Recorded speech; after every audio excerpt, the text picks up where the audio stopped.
And so we're here with a live Taror. Welcome, my pride and joy. Thank you for being here. And today we have Sheryl Mcbride. She's going to teach you all there is to know about money. Well, to an extent, how to be wiser with what you have. How are you doing, Sheryl? I'm awfully glad you're here. I'm doing well. Thank you very much. So happy to be with you. Oh, thank you. And so what's this $1 million baby I see behind yourself? So this is an idea that I love because a lot of times when you get to my age, our retiree people don't have a lot saved, and yet they want to leave a legacy for the kids in our life, grandkids and such. Right. So this gives us an opportunity, gives me an opportunity to leave a legacy for my kids, even though I wasn't ready or whatever happened. Life happens and you have all these neat plans, but right. It's a process of putting a little money aside. Like for that lady in the picture, she had 13,000. She put that aside and let it bake in an account 6% or 4.5. Anyway, an account that would make $1 million by the time that baby turned 67. And you don't have to, you can start at 14 days. And there's trust involved with some of them. And then there's other ways to do it without a trust. However, you can use that time value of money that the kids have. So you take a little bit of money. So her counterpart, Hector, didn't have 13,000 to put in. So he gathered 2,500 and put that in, and then paid $250 a month for four years. And his child got $1 million. So there's a lot of different ways to do it. But it's a way to use that time value of money for the kids. And by the time they're 67, they have $1 million. Not that that'd go very far nowadays.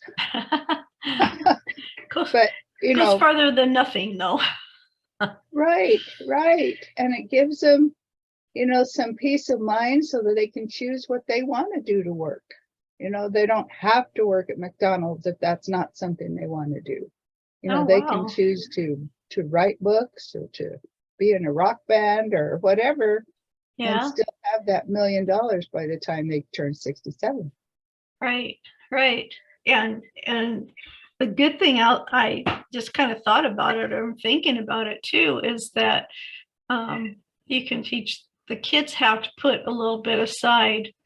Even though they may only be getting a little bit here and there, they can still take part of that and put aside. So that'll start growing too.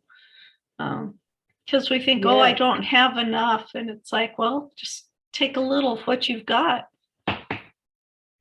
Yeah. So what are some ways that we can teach our youth about saving and how to look at money not as just something to spend or something to always be saving, but how to look at money as making it a wise investment, even if it's an investment in ourselves?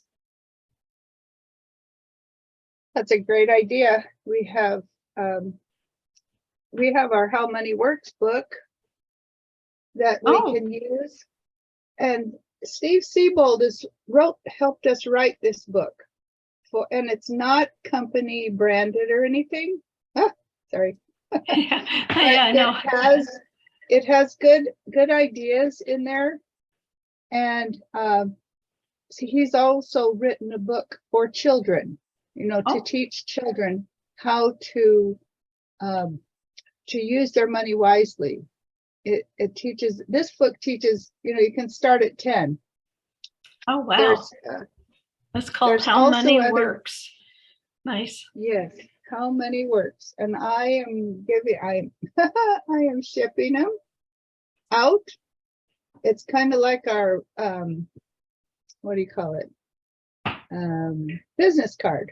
Oh, okay. Where it's a little heftier than, it's like 100 pages, takes about an hour to read, but it's simple and it has, it's not working very well.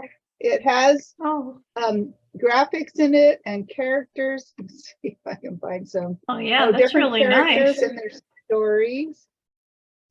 And here's the here's the milestones. Yeah, I know virtual backgrounds aren't good with books sometimes.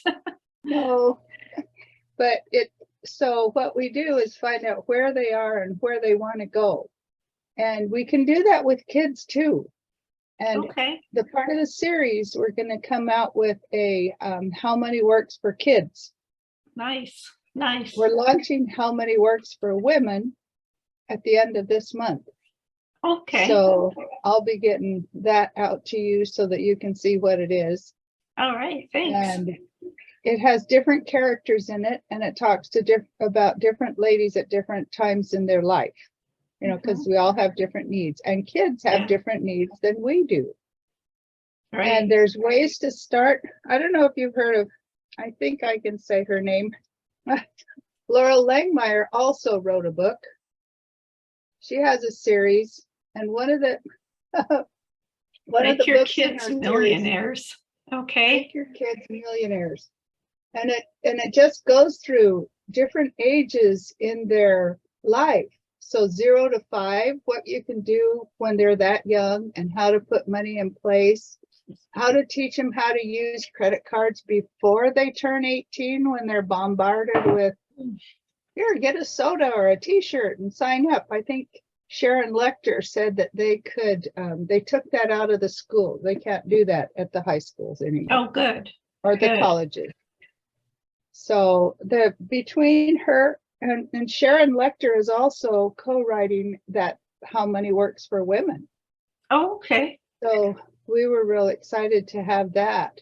So between these other two ladies, Sheryl Mcbride and Langemeire, I have a lot of good resources to teach people how to teach their kids, and Steve Siebold. You know, they have ways to teach their children to learn these money concepts first. And my background in teaching reminds me that repetition is the key. Mm-hmm. And so if every day we come, you know, have around the dinner table or just that one-on-one time with kids, we just talk a little bit about money every day and use life events to help them, you know, to reinforce some of those concepts, like saving. That's good. That's good. I wanted to do something for my grandkids, one set of them. Well, I've kind of done it with all of them. And so I gave them 4 quarters each, gave them each $1. And I says, but you don't get to just spend all of this. This is for you to learn how to be wise. It says you have 1 quarter that you put into savings, 1 quarter that you use to help other people. And you can spend the other 2 quarters if you want, or you can divide it up and save 1 for college or a car and something like that. And my one grandchild couldn't figure it out. It's like, why do we have to do something for others? And my daughter had told him, because sometimes other people need help. And it just so happened that very next day that one of his friends came to school, and that night their house had burnt down. Oh. And as tragic as it was, this was a good lesson for my grandson to see, hey, Mom, I know it's only a quarter, but can we help them?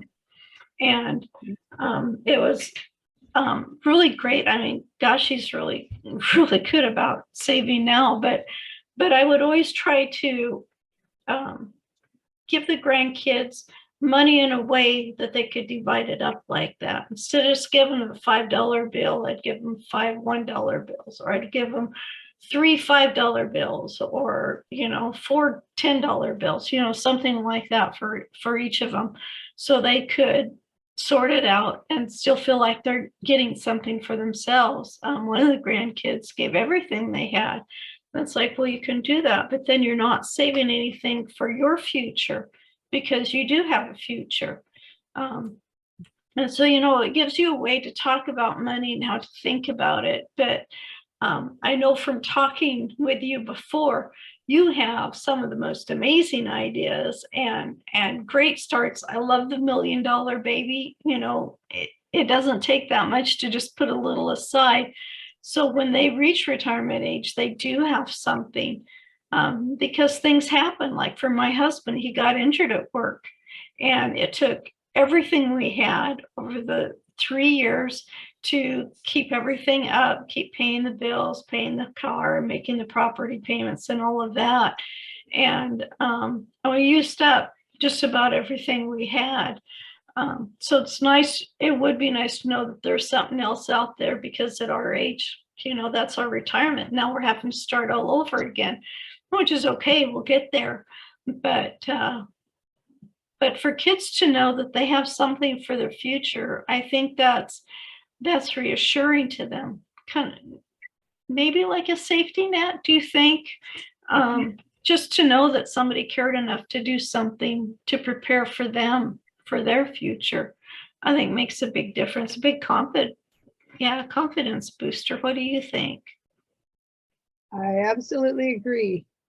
That's one of the reasons I like this concept, because I want them to be what they want to be and do what they want to do, and not have to worry about, oh, I have to do this or else I won't be able to retire. We don't want to retire. We just want to, you know, maybe stop working for somebody else, you know, and do something that we like. And there's so many stories. Yes. So important that kids have a chance to start their own businesses and stuff with adults' help, of course, until they're 18. Yeah. But that's possible. I mean, even just being models. Yeah. And working for their family's company. There's a lot of weight. My granddaughter loves to put out lemonade stands. Oh. And right now they're collecting money to go to camp. They're selling camp cards. Nice. And she's just so good at it. So I'm just figuring out a way to get, I mean, the bank's always saying, here, get them a debit card, but I would suggest rather a credit card, you know, with adult supervision, so that they can learn how that works. Oh, yeah. So that they'll be ready when it's their turn. Yeah, definitely. You talking about granddaughters and lemonade stands. My one granddaughter lives just in the next state.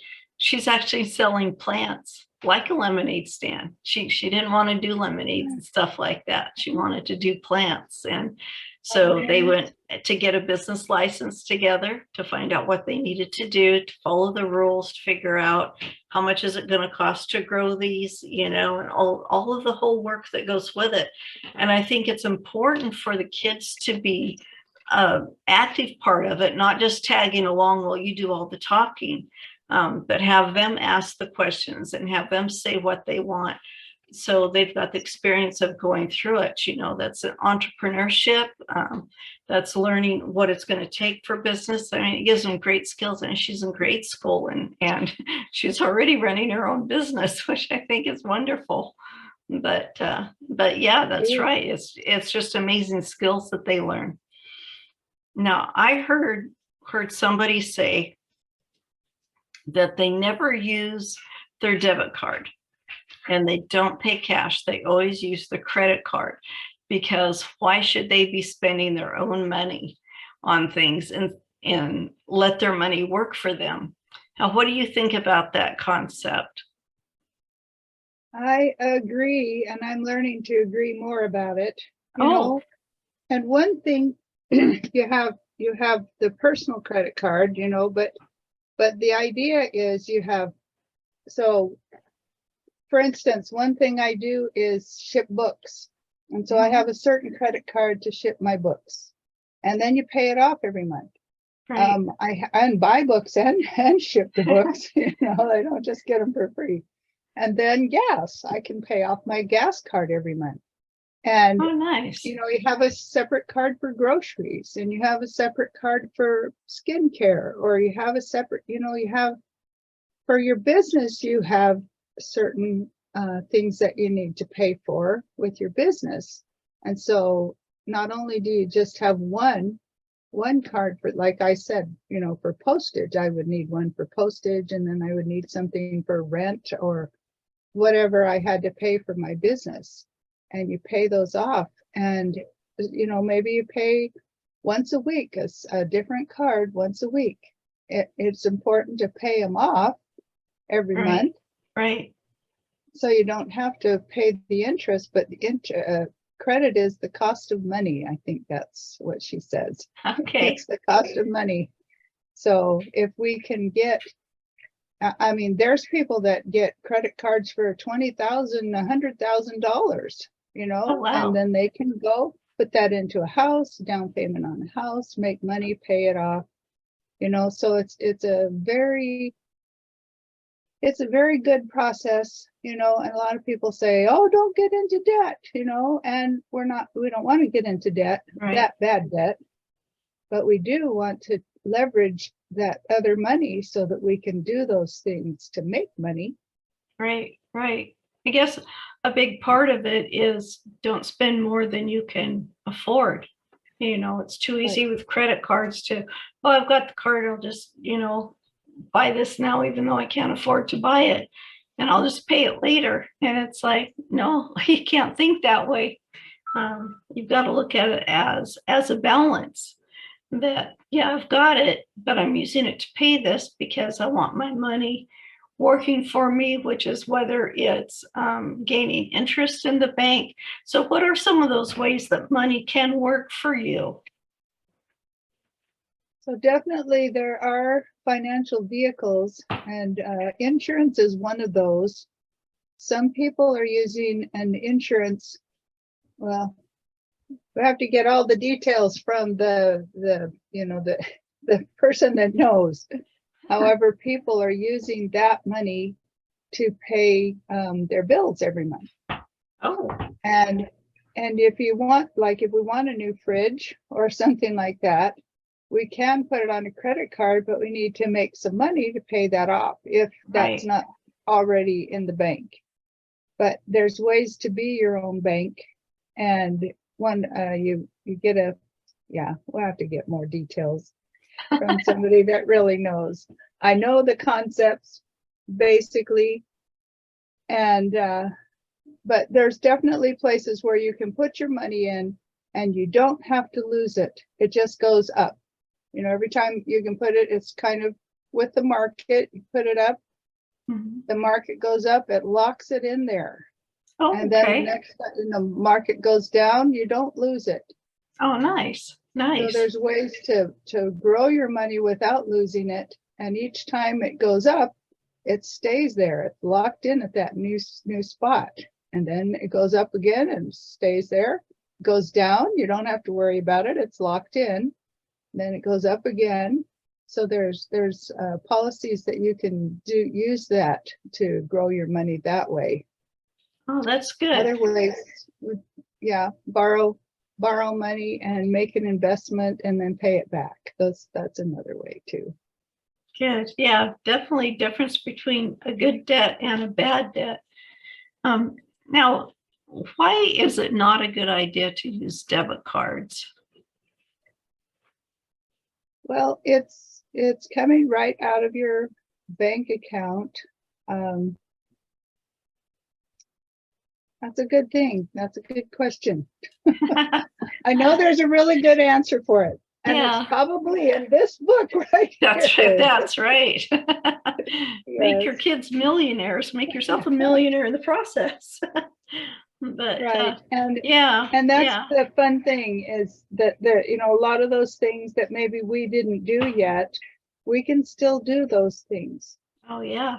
I just know that that's one thing Laurel's always saying, use credit, don't use debit.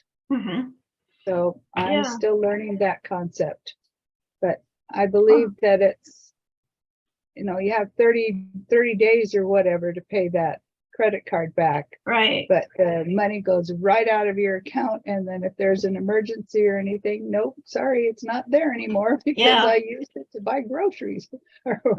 Right. Right. Yeah. And I think that was part of what I'd heard too, with a debit card.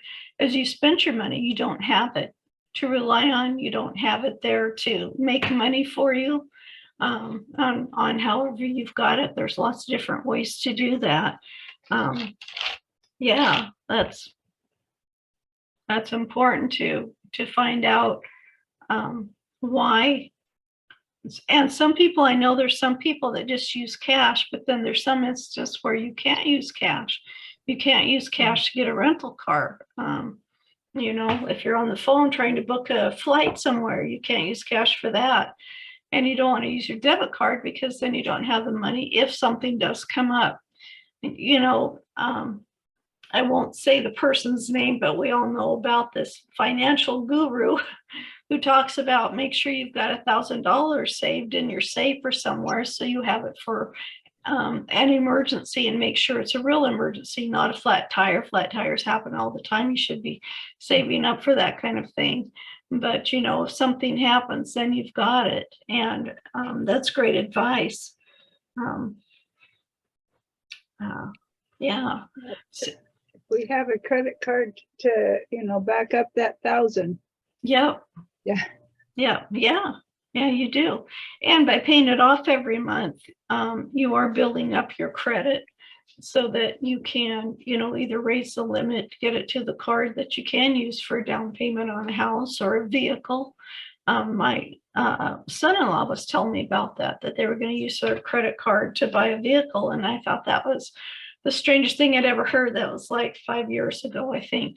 And I said, well, how do you do that? And so he explained to me, excuse me, I'm not quite sure how it all works now, because, since COVID, because things have changed. So I would definitely talk to, a bank or whoever you have your credit card with to find out from them what some of the rules are too, I think. So go ahead. And then you get into the entities and buy it with your company. You borrow it from yourself. You buy it from your company to pay for that company car. And then you pay that back, and you have to be sure that you're honest with yourself too. So you do pay it back. Yeah. So there's ways to do that are safe, and you have that money to use. Because you can use it with your company or you can use it for yourself, but that money is yours to use. You're not locking it up in a bank or something else. Right. That's good thinking, good advice. So how do people get a hold of you to find out more information and how to get more in depth? I mean, we've just barely touched on things here. Right. Well, one way is the wealthwave.com. It's like wealth and health and wealth go together. Wealthwave.com/Sheryl Mcbride, or howmoneyworks.com also works. Howmoneyworks.com/Sheryl Mcbride. Those are kind of easy to remember. And you can find me on the web. Yeah, find you on Facebook. if you Google, you can Google me. I'm there, ready to serve. Oh, good. And I did put the information in the description for people too. Yeah, so that's. They can call me too. I don't know if you have the phone number in there. I don't remember. Okay, I don't mind. It's 480-518-3967. Okay, great. Yeah, it's hard to remember our own number, isn't it? Yeah, I know. I don't call my own number. No. But they can call that, and I have a machine. I can just give me a message, because I don't pick up scam likelies. Yeah. Send me a text or leave me a message. I will get back to you. Okay, that's great. Well, thank you, Sheryl, so much for being on a live tour today and giving us this great advice on how to actually do something with our money, make it work for us. Yes, it's fun. It's fun to learn about money. Yeah. And I'm happy to share. Okay, great. Well, thank you. And thank you, my pride and joy, for being here with us on A Life to Roar. And we'll see you next time.